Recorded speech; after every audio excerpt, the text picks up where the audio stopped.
에바와 엘리엇의 대륙에서 헤딩하기. 안녕하세요. 예, 에바 오늘 좀 긴장하신 것 같은데? 좀 그런 것 같아요. 예. 사실 오늘 우리가 팟캐스트를 시작한 지 꽤 오래됐잖아요. 지금 뭐 저희가 아주 자주는 못했지만 오늘 몇 회인지 아세요? 39회 아닌가요? 비슷했어요.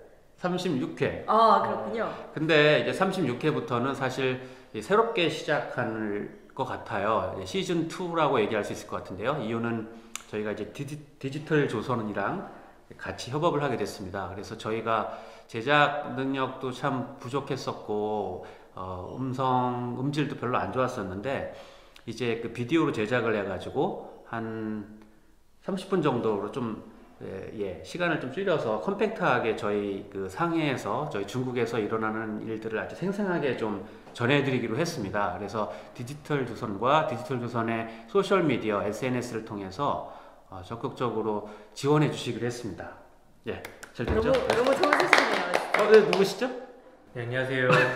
저는 이번에 새로 합류하게 된 네오플라이 차이나의 정인용이라고 합니다. 네, 반갑습니다. 반갑습니다. 네, 저희 시즌2를 맞아서 저희가 두 분을 더 초대했는데요. 정인용 매니저는 이제 저희 네오플라이 차이나에서 심사역을 하고 있고요.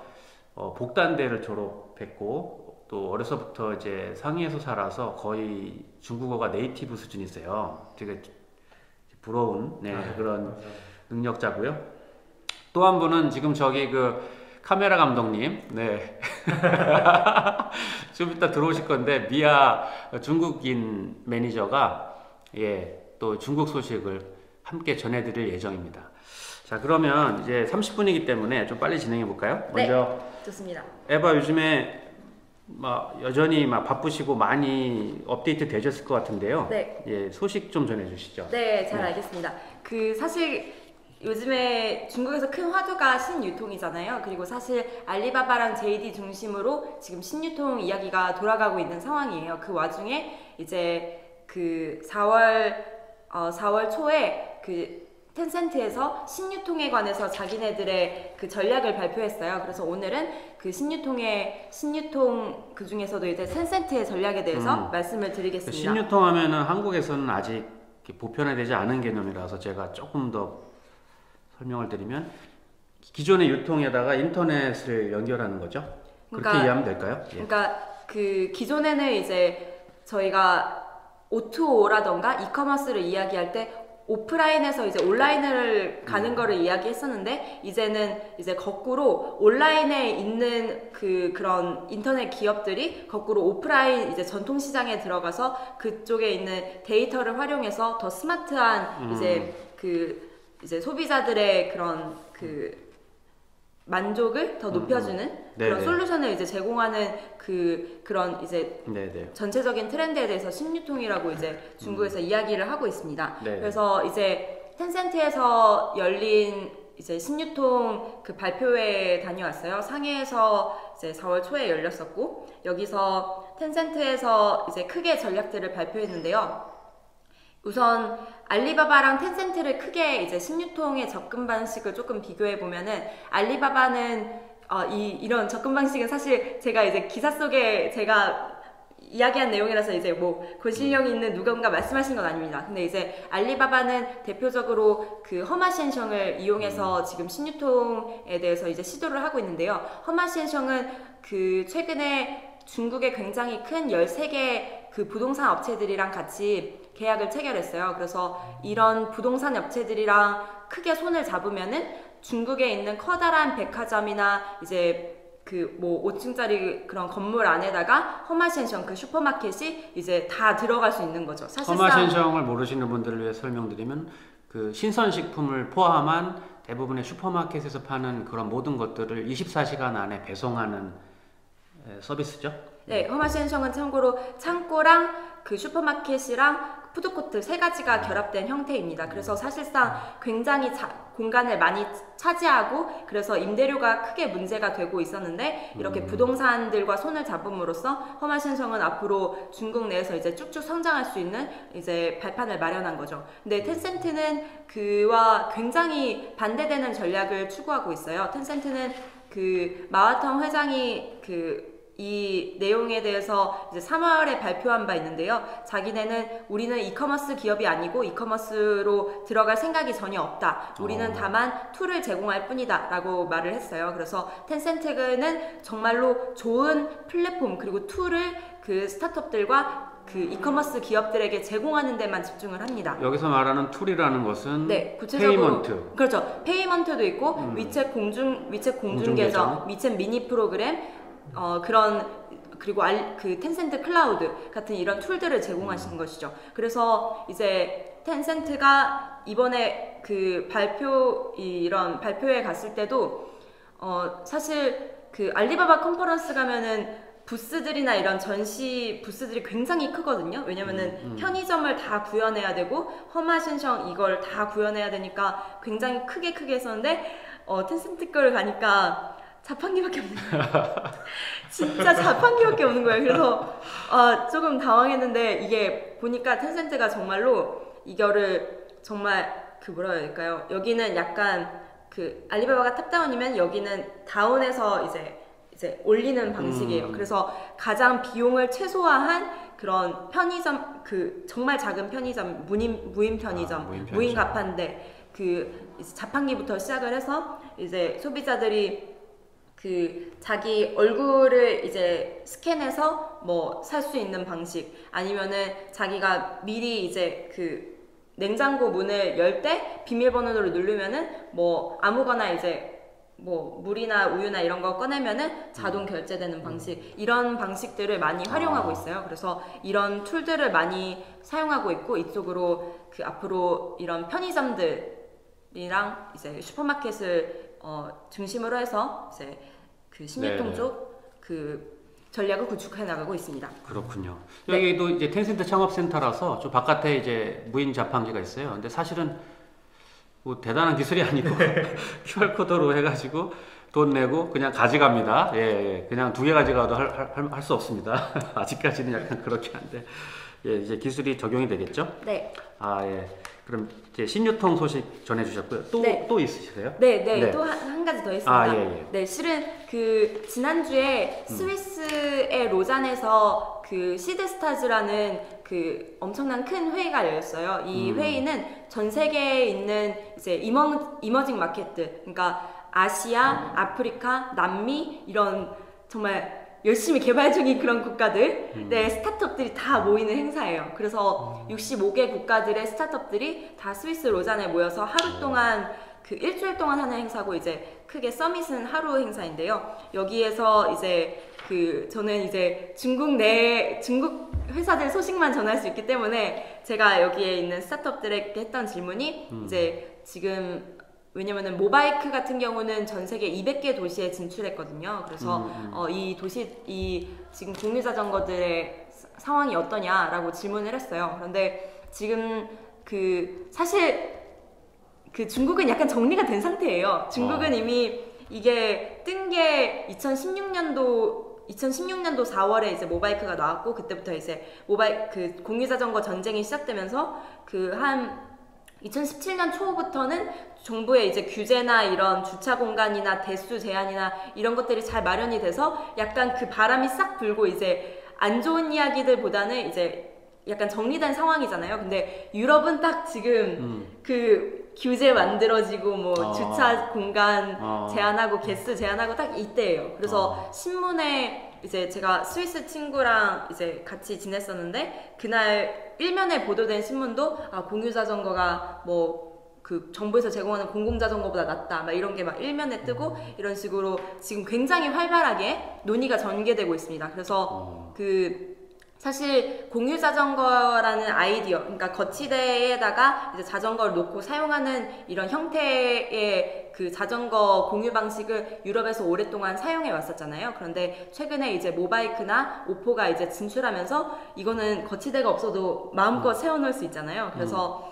이런 새로운 바람이 불면서 이게 유럽 내에서 또 경쟁이 많이 붙었어요. 그래서 모바이크 오포를 따라하는 또 싱가포르의 오바이크, 홍콩의 고비바이크. 홍콩의 고비바이크는 프랑스 창업가 이제 라파엘이 창업했는데요. 그래서 이런 스타트업들이 이제 따라쟁이로 중국 공유 자전거를 따라서 이제 유럽에 진출했는데요. 사실상 놀랍게도 오포랑 모바이크가 사실 잘하고 있습니다.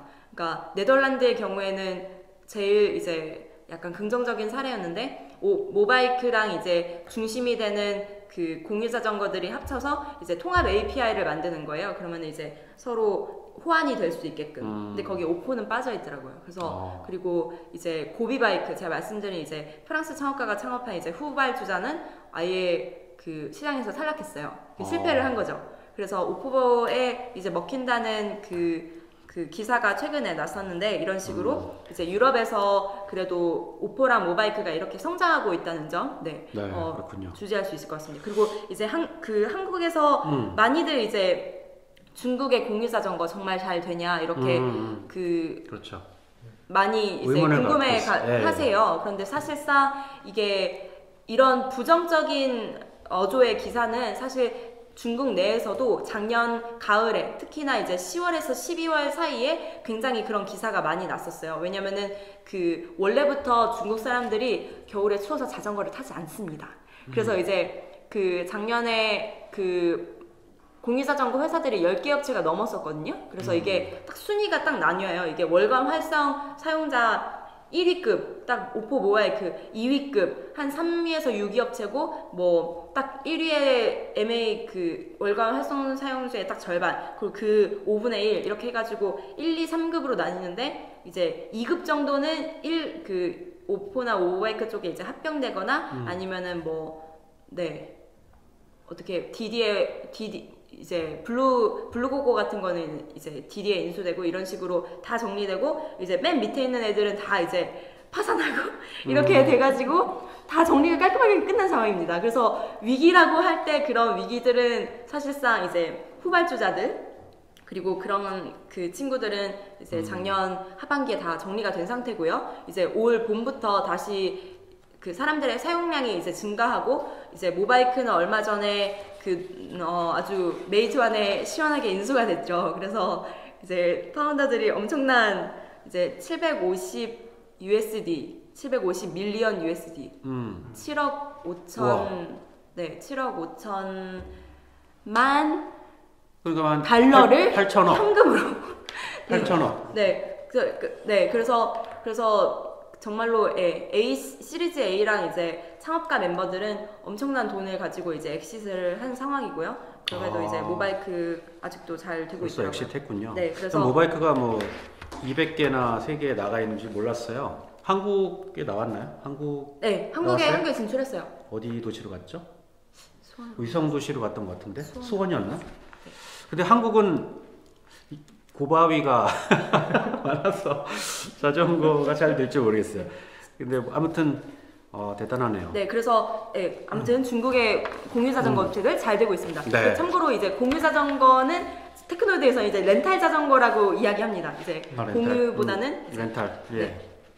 그 다음 소식은 우리 그 정인용 매니저랑 인용님이랑 좀 얘기 나누고 싶은데 저희가 최근에 블록체인에 관심이 많죠? 블록체인 요즘 열심히 공부하고 있습니다. 네, 저희가 이제 사실은 네오플라이 본사가 그 EOS 블록체인 EOS의 BP로 블록 프로듀서로 출마를 했거든요. 그래서 6월 초에 이 EOS 이제 투표가 있을 거고 21개 BP를 선발을 하게 됩니다. 그러다 보니까 저희가 이쪽 업계도 중국이 더 장악을 하고 있어요, 사실은. 장난 아니에요.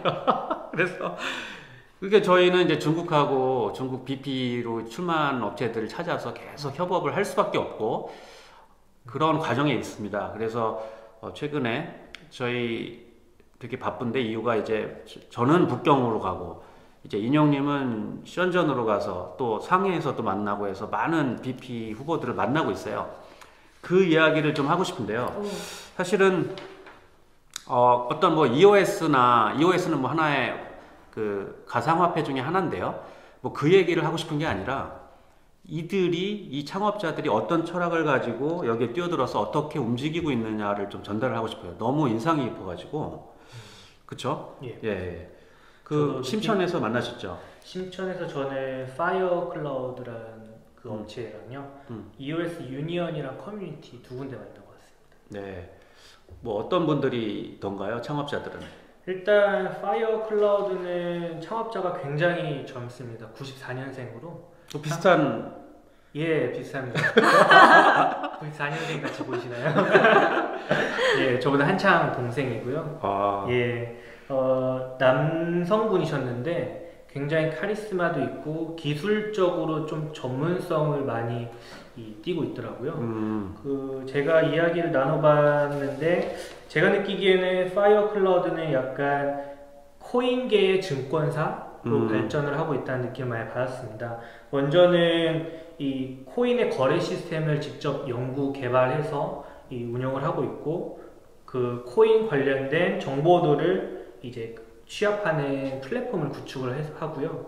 그리고 또 코인들의 이 가격이 오르락 내리락 하는 것들도 분석을 하면서 리포트도 이제 발행을 할 것이고, 또 플러스 거기에 채굴기 사업까지도 하고 있는데요. 그 중에 EOS BP 출마는 이제 큰 사업 중에 한 격가지라고 생각하면 될 거라고 하고요. 몇 명 정도 하고 있던가요? 팀원은 제가 갔을 때는 한 40명 정도라고 하고 있고요. 점점 더 팀원이 늘어나고 있다고 합니다. 네. 그래서 굉장히 전도 유망한 그런 팀이지 않나 싶었습니다. 사실은 이제 중국 정부가 ICO를 금지시켰잖아요. 그렇죠. 그래서 뭐 코인 자체 발행은 안 돼요. 예. 그런데 이런 블록체인 에코시스템은 정말 많은 업체들이 지금 진행을 하고 있지 않습니까? 네. 예. 엄청 밀어준다고 말을 했어요. 정부도 그거는 밀어준다고 한 거죠. 네, 대석특필 했어요. 네. 그리고 또 한 업체는 어디였죠? 또 한 업체는 이제 EOS 유니언이라는 커뮤니티인데요. 지금 현재 회원 수는 5만 명 정도 된다고 하고, 인터넷 사이트에 이제 인증 절차를 거친 회원은 8천 명 정도라고 합니다. 이 커뮤니티는 EOS 생태계를 구축하는 그런 목적을 갖고 만들어진 커뮤니티인데요. 중국의 50여 개의 도시에 EOS 유니언의 지부를 설립해서 다양한 온오프라인 행사를 진행을 하면서 EOS 및 블록체인을 홍보하는 그런 역할을 담당하고 있습니다. 네. 뭐 거기는 좀 어떤 인상 깊었던 건 뭐였었죠? 인상 깊었던 거는 파운더들이 초기에 투자를 잘 해서 EOS 투자를 좀 많이 하셨더라고요. 코인을 쌍값에 샀다. 스테 부자가 됐구나. 예. 그래서 이제 거기서 개인적인 부후 축적에서 끝나는 게 아니라 이 일을 통해서 좀 더 블록체인의 발전 그리고 EOS의 발전을 위해서 노력하는 모습들이 많이 좀 인상 깊었습니다. 네. 제가 만난 업체들 좀 소개할게요. 이제 일단 되게 저는 이분한테 되게 깊은 인상을 받았는데.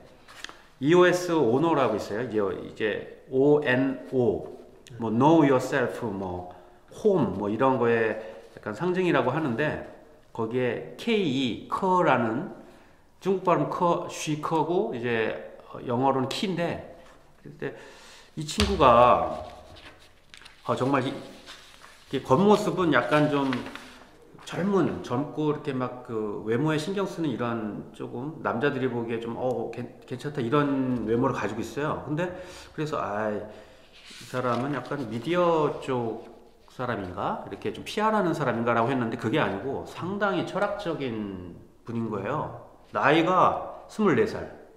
그 뭐 경력이 많대. 그래서 뭐 언제 어떻게 뭐 대학교 안 다녔냐 그랬더니 19살에 졸업을 한 거예요. 그러니까 제가 여기 이력을 좀 뽑아왔는데 난징 외국어 학교를 다니다가 미국 캘리포니아 주립대 리버사이드 캠퍼스를 졸업을 했고 영국 코번트리 대학교를 졸업했고 영국 런던 대학교를 졸업을 했어요. 이렇게 월반으로 다 한 거예요.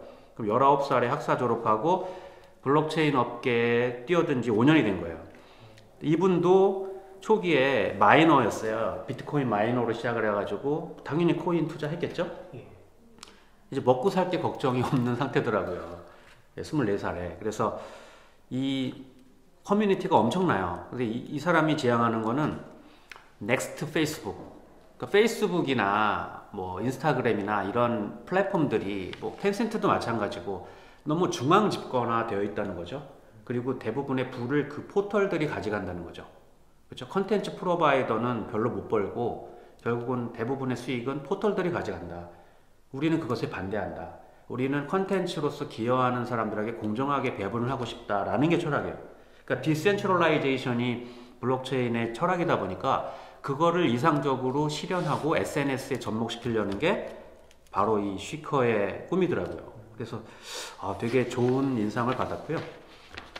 또 한 가지 업체는 오러클 체인이라는 업체인데 이분도 되게 좀 젊어요. 이게 밤에 아니 무슨 미팅을 밤 9시에 보자는 거예요. 그래서 북경에서 피곤해 죽겠는데 이제 또 되게 먼 곳이었어요. 왜냐하면 북경이 크다 보니까 그분은 서쪽에 있고 저는 동쪽 왕직 쪽에 있어가지고 중간에 완전히 중심가에서 만났는데 젊더라고요. 젊고 이분은 싱가포르에서 공부를 했어요. 싱가포르에서 컴퓨터 사이언스를 전공을 하고 중국에 온 지는 2년밖에 안 됐는데 싱가포르에 있을 때부터 7년 전부터 블록체인에 이제 코인 투자로 시작한 거 이분도 공통적인 거는 다 코인 투자로 시작을 했어요.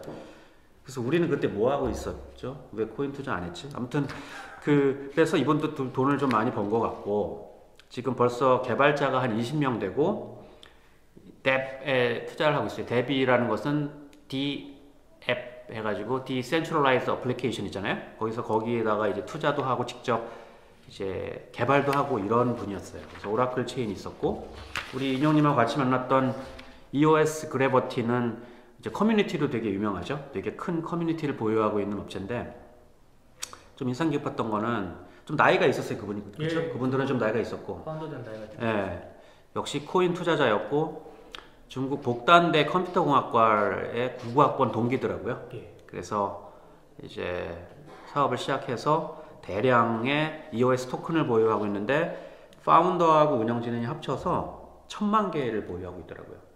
1000만 개면 얼마예요? 지금 시가로? 지금 한국 돈으로 치면 예, 지금 10,000원 좀 안 되니까요. EOS 네. 가격이. 예. 그러면 뭐 네, 계산해 보십시오. 1000만 개 곱하기 10,000원. 100억 정도. 네, 100억 정도. 아무튼 뭐 예, 부럽습니다. 네. 이런 EOS 블록체인 소식을 좀 전해드리고 싶었고요. 인용님 또 다른 소식 있나요? 예, 블록체인 얘기를 하고 있잖아요. 네. 역시나 텐센트도 블록체인 쪽 사업을 진행을 하고 있다라고 합니다. 하지만 이제 텐센트가 굉장히 중앙화된 정보의 중앙화의 표본이잖아요. 13억 중에 10억 명이 위치해서 사용하고 정보들이 다 이제 텐센트로 몰리는 가운데 이 방금 동원님께서 말씀하신 탈중앙화의 블록체인을 접근하는 게 굉장히 조심스러웠나 봅니다. 그래서 우선은 텐센트의 블록체인 팀은요, 좀 신비롭게 움직이고 있고 구체적으로 몇 명인지 그리고 어떤 사람들이 있는지가 아무도 모른다고 합니다. 대신 이제 그 팀장만 좀 외부적으로 많이 노출이 되고 있는데요. 팀장은 차이거라는 중국인 팀장이고 최근에 들어서야 좀 많은 미디어나 이런 쪽에서 인터뷰도 하면서 텐센트의 블록체인 관련된 소식을 전하고 있는 역할을 담당하고 있습니다. 텐센트는 크게 주로 이 컨소시엄 블록체인이랑 게임 쪽을 이제 발전을 시키고 있는데요. 컨소시엄 블록체인이라는 거는 저희가 얘기하는 공공연하게 얘기하는 일반적인 블록체인은 퍼블릭 블록체인으로서 그 불특정 다수가 다 접근을 할 수 있는 건데 컨소시엄은 제한된 기관이나 회사들 대상으로 블록체인 기술을 적용하여서 활용하는 건데 대표적으로는 금융권에서 지금 사용되고 있는 블록체인이 컨소시엄 블록체인이라고 생각하시면 될 것 같습니다. 그래서 일단 컨소시엄 블록체인과 게임인데요. 게임 같은 경우에도 일반적인 그런 크립토키티가 사실은 가장 성공한 블록체인 게임이잖아요. 크립토키티가 나오면서 중국의 바이두 그리고 알리바바 아닙니다. 바이두 이제 샤오미, 네리즈 맞아. 이렇게 모방한 크립토키티를 모방한 게임들을 많이 선보였었는데요. 다 망했습니다. 망한 이유는 크립토키티의 가장 주된 기능 중에 하나가 코인 거래가 있는데요. 아시다시피 중국은 코인 거래를 금지시켰기 때문에 해당 가장 중요한 기능이 빠진 약간 안고 없는 찐빵 같은 그런 느낌입니다. 예. 그래서 망할 수밖에 없죠.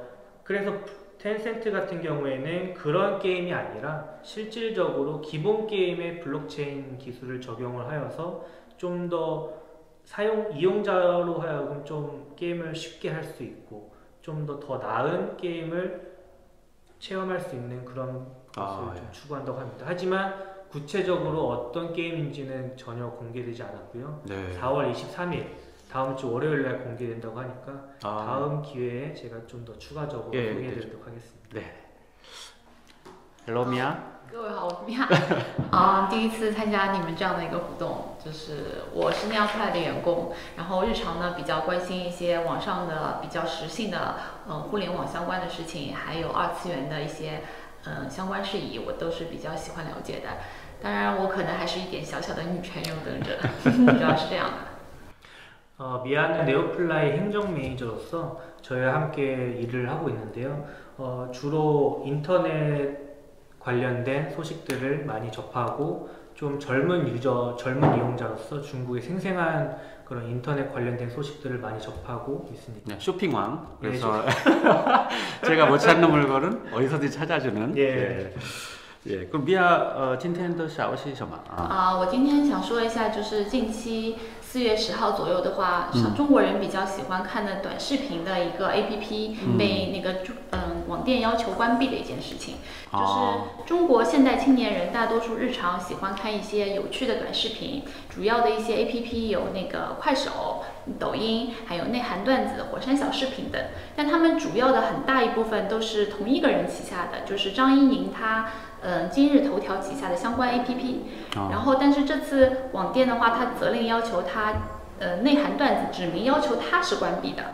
那很多人就不理解为什么你会做这样的一件事情，然后直接这样要求一个很有名的2亿用户的一个 APP 直接这样关闭，那它其实损失的美金相当于200多亿，其实造成很多人的一个经济上的损失。先翻译一下일단 미아가 전할 내용으로는요. 중국의 쇼트클립 관련 어플 상황인데요. 최근 중국의 정부가 그 가장 핫한 어플 중에 하나인 네이한段子라는 그런 어플을 영업 정지 명령을 내렸습니다. 클립이라는 건 동영상 클립 말하는 거죠? 쇼트클립이 짧은 동영상들 올리는 그런 어플들인데요. 2억 명의 유저를 갖고 있는 동영상 그 운영사를 바로 이제 영업 정지를 시켜버린 일이 발생을 했다고 합니다. 잠깐만. 죄송한데 첨언을 해도 될까요? 예. 그 실은 이때까지 중국에서 라이브 스트리밍 같은 긴 방송들 1시간, 2시간 넘는 게 굉장히 유행을 했었는데 작년 말부터 이게 이런 짧은 동영상들이 엄청나게 핫하게 떠오르기 시작했어요. 그런데 이제 가장 최근에 문제가 됐던 게 이게 청소년 엄마가 이거를 짧은 동영상 그거를 올린 거예요. 자기 이제 청소년 엄마가 자기 애를 데리고 이거를 동영상 올린 거죠. 그래서 그게 콰이쇼에 올라갔거든요. 그래서 중국 정부가 너네 어떻게 이럴 수가 있냐고. 그래서 그때 그 콰이쇼랑 이제 화션쇼핑은 토티아오에서 만든 그 짧은 동영상 거기 앱이거든요. 그래서 이 두 군데를 중심으로 정부에서 굉장히 큰 규제가 들어갔고 이게 단속 그 기간이 있었어요. 그래서 자기네가 자체적으로 이제 콘텐츠들을 다 이제 그 피드백을 이제 주고 이거를 검사하는 그런 기간을 거쳐서 지금 점점씩 이제 정화시키고 있는 과정입니다. 배경을 이제 설명을 해주셨습니다. 네. 听得懂吗？听不懂啊，这肯定是，所以需要英文帮我大概的讲解一下。可以继续。就是他直接这样关闭，其实很多人是不理解的。然后。但是它其实为什么？其实我自己去也了解了一下，它为什么会关闭。其实我可以理解到中国政府为什么这样做。相信大家都知道，中国的电影啊、电视剧啊，包括你在那种叫什么优酷啊，然后腾讯这种视频网站，你所有看到的内容都是经过审核的，都是经过要符合中国的一些主流的思想，还有正直向上的，都是要经过审核的。但是现在新兴的直播啦、短视频的发布，那其实是国家说它没有办法这样进行大量的审核，它是要交给你 APP 的管理人员去进行审核的。那你相关的它就会设定很多关键字，你是不可以去诉说，或者说是主流的想法，你是不可以违背的。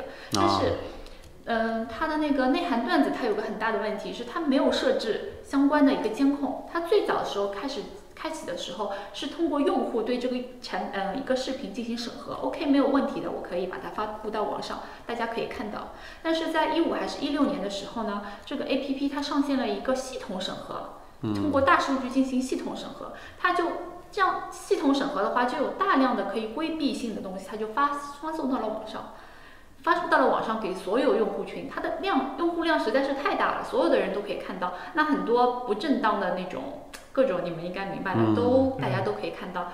那引起了，而且这个它的 APP 最重要的一个问题是有大量的粘性的固定的用户群，他们已经就是说，不单单我是作为一个视频看的人了，他已经在线下就是生活当中，他聚集起来，然后他们可以参加活动或者什么。那你的 APP 如果是不正当、不是很主流的思想，那会引起问题。而且它不是说一次性我就要求你关了，其实在2017年12月份的时候，已经约谈过了，你对这些内容你要进行整改或者怎么样的。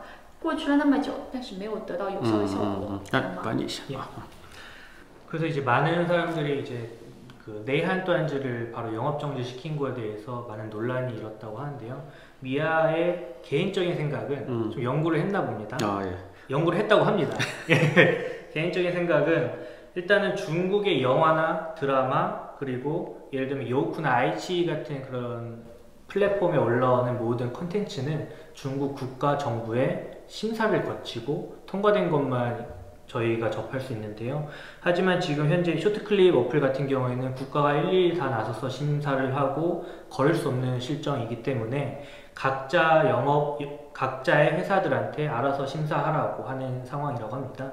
이런 상황에서 내한 또한지 같은 경우에는 처음에는 심사 기능 설정을 잘 못했다가 나중에 시스템으로 자동으로 심사하는 그런 기능을 추가를 했다고 합니다. 하지만 이런 기능이 완전하게 다 걸을 수 없기 때문에 컨텐츠를 많이 다 잡지 못했나 봅니다.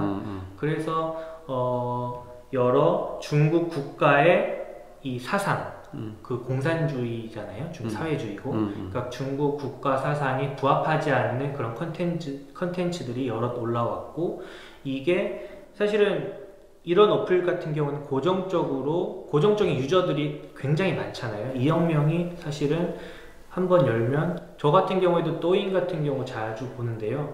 또인을 한번 키면 최소한 30분? 중독되는 거죠? 예, 그러니까 재밌어요. 진짜 재밌어요. 막 비슷한 것들도 많은데 계속 보게 되더라고요. 그러니까 좀 중독성도 있고 고정적인 유저들이 있으니까 이런 유저들한테 바로 영향을 줄 수 있는 그런 쇼트 클립들이기 때문에 더욱더 좀 조심스럽게 관리를 하고 있고 하지만 미아가 강조한 것 중에 한 가지는 바로 영업 정지를 시킨 게 아니라 면담을 통해서 주의를 주고 이런 절차를 거쳤지만 그래도 시정된 게 없기 때문에 영업 정지를 시켰다고 합니다. 那么用户的反馈怎么样？因为它有大量的用户，所以现在之后相应的是抖音，大家应该也都知道，抖音它关闭了评论。那原因是什么呢？原因就是大量的内涵段子的用户跑到抖音这个 APP 上面，他们用自己的微博的力量聚集在一起，然后就是说我们还是内涵段子的，他们有一个称呼叫段友。他们聚集起来，然后他们现在有点想攻占抖音这样的感觉，然后所以抖音没有办法关闭了它的那个评论界面，现在是这个样子的状态。但其实这件事情关闭内涵段子这件事情呢，也是给他一个敲响了警钟，因为其实它其他的相应的 APP， 比如说抖音，它是有一个审核，有很多字语是不能用的，包括张怡宁也说他们会从人工本来是3000还是6000个审核人员增加到1万个人，还要进行内容的审核。其实我觉得这是一个敲响警钟的事情吧，就是你自己要加强管理，然后对内容进行自己的这个 APP， 因为太大用户量去用了，你要加强管理，这是一个必然的趋势，就跟之前直播平台是一样的，都是需要加强管理的，我觉得。 미아가 얘기하는 거로는 일단 유저 같은 경우에는 내한端지에 2억 명에 달하는 유저가 다 도인으로 넘어가서 이제 댓글들로 우리는 그 내한端지를 보는 사람들을 지칭하는 영어로 또한 요라고 합니다. 우리는 또한 요다라고 하면서 도인으로 다 진출을 해서 요즘 도인의 댓글창을 아예 없애버렸답니다. 그렇죠. 예, 이런 상황이고요. 미야말로는 이렇게 내한端지의 영업 정지는 각 쇼트클립 어플을 운영하는 회사들한테 경고가 그러니까 경고로서 다가가고 있고, 도인 같은 경우에는 6,000명의 인력으로 컨텐츠를 심사를 한다고 합니다. 6,000명을 최근에 10,000명으로 늘렸다고 얘기를 하네요. 那么第二消息，第二个消息就是比较民生的问题了，可能是女性比较关注的一个问题，就是近期那个全国人大它可能有消息说要开放3胎。可能韩国网友你们不理解，就是关于生孩子的问题，为什么就是这么高度的问题？因为在中国的话，像我们这一代就是独生子女嘛，都只能生一个。然后前几年的时候，开放政策说可以生2个孩子了，包括现在说啊不行还不够，我还要生3胎。那其实这样的消息对工作的女性来说是个很不好的消息，对我们的就业什么是非常大的打击，因为。可能大家没有感觉到，在中国的话，女性我们父母那一代，她其实是承担双重的压力的。她是需要工作，要跟男性一样，她还要承担所有的家庭的责任。那到了我们这一代，我们就觉得啊，这其实也是一种不公平。其实我们付出的比男性更多。但是得不到就是说很大的认可。那开放2胎的话，作为大家工作的女性的话，其实压力很大，因为你4个月不能工作，就最少4个月不能工作，那很多企业就害怕了。对。那之前在没有开放2胎的时候，大家都已经是说我优先会选择已经结婚、已经生过孩子的人来做我的员工，这样他没有什么很大的压力。开放2胎的一下子就很多，因为你已经生过孩子的人，可能也会变成继续去生第2个孩子，你的精力可能都要放到家庭了，那对女性又是一个压力。那你如果招一个女性，你可能就要承担，可能她前后会有1年的时间没有办法进行工作，但是你企业是没有办法承担这样的一个压力的。国家其实说是有这4个月的其实支出是通过我们的那个生育基金里面出这份钱的，企业其实是不用出这4个月的工资的。但是你公司不可能缺一个人这么长的时间，那还是个压力，包括你前后请假啊什么的。那如果开放3胎的话，你这个时间又延长了50%，那对企业的用人要求、选择，那对女性其实是挺毁灭性的打击。두 번째 소식으로는 최근 중국에서 발표한 3자녀 정책 관련해서 여성들의 시각에서 좀 이 내용을 전해 주었습니다. 먼저 결론으로 먼저 말씀드리면 3자녀 정책 발표는 중국 여성들, 특히 일을 하는 여성들에게 굉장히 안 좋은 소식으로 접해지고 있다고 합니다. 이유는 한국과 비슷하죠. 기업들이 사실은 이 출산을 앞두고 있는 이 여성 직원들 굉장히 좀 힘들어 하잖아요. 기업 입장에서는. 중국도 마찬가지라고 합니다. 비록 4개월 정도의 출산 휴가가 주어지고 4개월 동안의 임금은 중국 국가 펀드, 생육펀드라는 곳에서 이 월급을 주기 때문에 기업에서 부담해야 될 비용은 좀 줄어들긴 하지만, 그래도 기업들은 출산을 앞두고 있는 여성들은, 혹은 출산을 아직 하지 않는 결혼한 여성들은 좀 기피하고 있는 실정이고, 그래서 이전에는 사실은 출산한 여성들을 많이 채용을 했다고 하네요. 그렇죠. 기업들이. 네. 하지만 이제 2자녀 정책, 3자녀 정책이 발행이 되면서 또 애를 낳을 수 있는 가능성이 생긴 거잖아요. 그래서 결론적으로는 중국 여성들이 굉장히 안 좋은 소식이다라고 합니다. 反正这个上海女的不愿意第2孩子也不出生嘛，这个因为这个钱要太多了，是吧？但是这个问题就是说，有一个数据表明，自从2胎政策开放以后，女性的平均生育已经从1.2还是多少涨到了1.7。那这样的话，其实还是很多人愿意生孩子的。然后包括其实，在市区的工作，我们可能感受不到。我有朋友在上海是在上海，他是上海的郊区，松江、崇明这样的地方。你不知道那种企业，私人的企业是怎么样？就你一旦结婚，直接就是开除你的了。真的是你没有生完孩子，你就是他直接不招工的，这已经是在上海了。如果是在其他的地方，你可能感受到就会更深刻。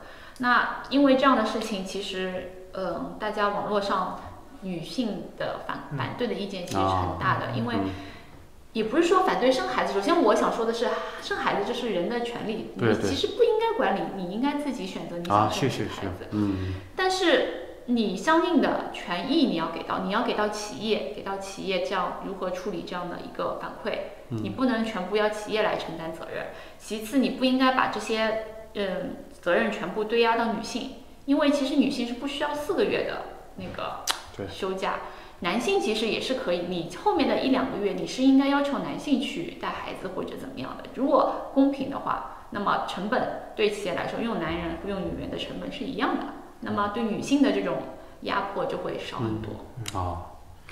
한국과 비슷하게 중국도 비슷한 이슈가 많네요. 미아가 이어서 이야기한 부분은 사실 처음에 동훈님이 미아한테 상해 같은 경우에는 이 돈 관련해서 사실 상해도 살기 힘들거든요. 돈이 없으면. 근데 아이 양육하는 게 돈이 많이 들어가니까 이자녀 정책이 발행이 되었어도 사실 상해에서 그렇게 더 많이 낳는 건 아니지 않느냐라고 하니까 미아가 이제 그 지표가 있다고 합니다. 지표가 1.2에서 1.7로 올라가서 사실은 확실히 더 많이 낳는 추세라고 하고요. 이 관련해서 기업들이 어떻게 하고 있는지 미아가 또 간단하게 설명해 주었는데 상하이 외곽에 있는 기업들 같은 경우에는 자녀를 출산을 하면 바로 해고를 합니다. 근데 이제 중점은 그 상하이 외곽에 있는 사실 상하이 외곽이라고 해도 상하이시에 이런 상하이시에 속하지 않습니까? 근데 상하이시에 속한 기업도 이런 실정인데 2선, 3선 도시는 더 어떻겠느냐라는 그런 말을 하면서요. 아이 출산에 대한 책임과 부담을 기업과 여성에게만 짊어지게 하는 게 과연 옳은 것인가라고 반문을 하면서 남성들도 사실은 이제 출산 휴가를 남성들에게도 주어서 지금 얘기를 하는 게 4개월을 주어진다고 하는데요. 사실 미아가 제안한 거는 2개월 정도는 여성에게, 그 나머지 2개월은 남성에게 주어서 좀 같이 분담할 수 있는, 남녀가 같이 육아나 출산의 부담과 책임을 같이 할 수 있는 그런 부분을 제안을 하고 있습니다. 이게 출산과 사회적 책임 문제는 참 두 국가의 공통된 사회적 문제인 것 같습니다. 근데 좀 고무적인 거는 중국은 그래도 출산율이 늘고 있네요. 한국은 뭐 그렇게 제도를 심지어 돈까지 줘도 안 낳는데. 자, 오늘은 여기까지 할까요? 오늘 둘이 하다가 4시 하니까 더 재밌는 것 같아요. 그리고 이제 정보도 풍부해지고. 네, 진짜로. 今天参加感觉怎么样？其实挺新奇的，说实话。当然能让别人知道我们中国现在发生的这种东西，还是一种比较好的心态。因为相对来说，我们也很希望看到外国人，就作为中国人来说，也很希望外国人来评论一下中国你们所见所闻。对。那相对来说，我能够感受到这样的，挺好的，挺好的。 오늘 같이 참가하게 돼서 미아가 굉장히 신기하고 또 굉장히 좋다고 합니다. 중국의 상황을 자기가 전할 수 있어서 더욱더 영광이고 또 이렇게 외국 사람들이 중국 실정을 좀 더 잘 알 수 있도록 하겠다고 합니다. 네. 윤용님은 어떠셨어요 오늘? 저 굉장히 긴장되고요. 안 한 것 같은데. 너무 잘하시는데? 저 어떻게 해야 돼? 저 사실 카메라도 잘 못 보고 있어요. 그래서 더욱더 노력하겠습니다. 예. 오늘 모두 감사했고요. 그러면 또 다음 주에 계속 또 이어가시도록 하시죠. 네. 감사합니다. 네. 감사합니다. 안녕히 계세요.